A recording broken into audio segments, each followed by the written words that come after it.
Kathy Hochul promising to get rid of the toxic work environment in Albany. In her first address since Governor Cuomo's resignation, the future governor says she is already rolling up her sleeves. So in 13 days, I will officially become the 57th governor of the state of New York. And shortly thereafter, I look forward to delivering an address to all New Yorkers to lay out my vision for the great state of New York. But make no mistake, our work has already begun, and the promise I make to all New Yorkers, right here and right now, I will fight like hell for you every single day, like I've always done. Lieutenant Governor there also did not mince any words about her relationship with the outgoing governor. So joining us this morning to discuss the impact of the power shift in Albany is political commentator Dr. Suzan Johnson Cook. Good morning, Dr. Cook. Good morning. It's so wonderful to be with you and to be with two powerful women this morning. Well, thank you. Good You to yourself see you. included in this. Let's talk a little bit about the history being made in Albany on several levels, right? Governor Cuomo's resignation, the most obvious one, is New York getting its first female governor, at least until the term is officially ending next year. Does this set up Kathy Hochul for a solid chance to be elected? Because she was put there by the former, well, who will be the former governor, Andrew Cuomo, right? So there are ties there which she's trying to distance herself from.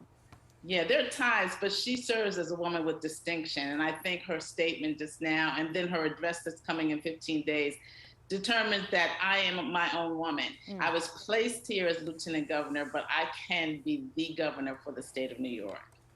And Doctor, it's definitely not lost on us that the first African-American female state attorney general, Letitia James, initiated this investigation, which then led to this week's event. I'm curious, what kind of impact do you think this moment is going to have on her career?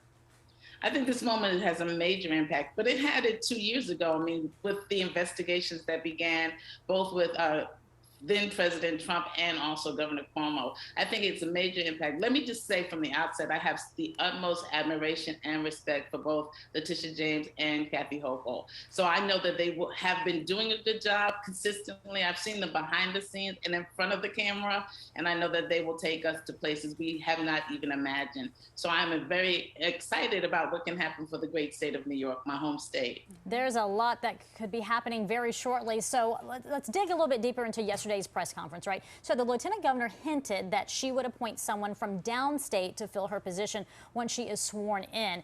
Is there a good chance that that person will be Senate Majority Leader Stewart-Cousins, who's from Harlem, by the way? Yeah, that's the rumor, you know, and again, another woman, I was with her at her very first fundraiser when she was running for state senate. So I've seen her trajectory, and she has been consistently strong, consistently loyal, and she's the right pick if that's the choice. That is the rumor. That's the word on the street, as they say. Again, another powerful woman. So you have three women in leadership who have been doing the jobs. They're not novices, and they will continue to take us to greater heights than we've ever seen. So the consistency, the commitment, the loyalty to our state has been proven. Their track record speaks for itself. Right. And as we look at Lieutenant Governor Hochul's platform, it definitely seems that she appeals to more conservative areas of upstate New York. So she definitely needs someone that's going to balance that out. In your opinion, are there any other possible candidates that she should be kind of looking to replace her?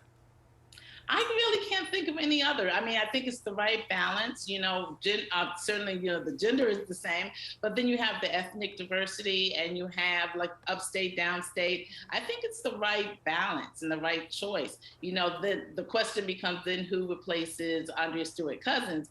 But, you know, they have a leadership that's been tight and strong, and they've been there for years. So I think that it's going to be a good win. I think she's the right one to be thinking about being considered, and I think she would be the right choice if selected. But that is certainly our lieutenant governor, soon to be governor's choice. And I will be certainly available for counsel if they'd like. But I think it's really a great mix. And I'm excited. I haven't been this excited about politics in New York for a long time. Dr. Cook, let me ask you this. Does she need to be, this being Hochul, very selective in this position in dealing with Stewart-Cousins? Because big picture here, if she does want to run after this term is over, she needs to think about what's going to get her not only on that ballot, but get her to win. Yeah, and I think definitely she has to think about that. But I think that Andrea Stewart-Cousins is popular, and I think no one's going to frown at two women in leadership. We've never had it, but why not? I think she's going to be strategic in her selection of lieutenant governor, but it will place her and position her for her governorship. She's already made her distinction with former Governor Cuomo, and now she will say, this is my mark as governor, and I will make good choices, I will make the right choices, and I am a visionary. I have a vision for the state of New York. That's what's most important. All right, Dr. Suzan Johnson Cook, as always, we appreciate your insight. Thanks for joining us today. Thank you for having me. Wonderful, powerful women on the air today. Thank you. Great to be Good with to you. see you.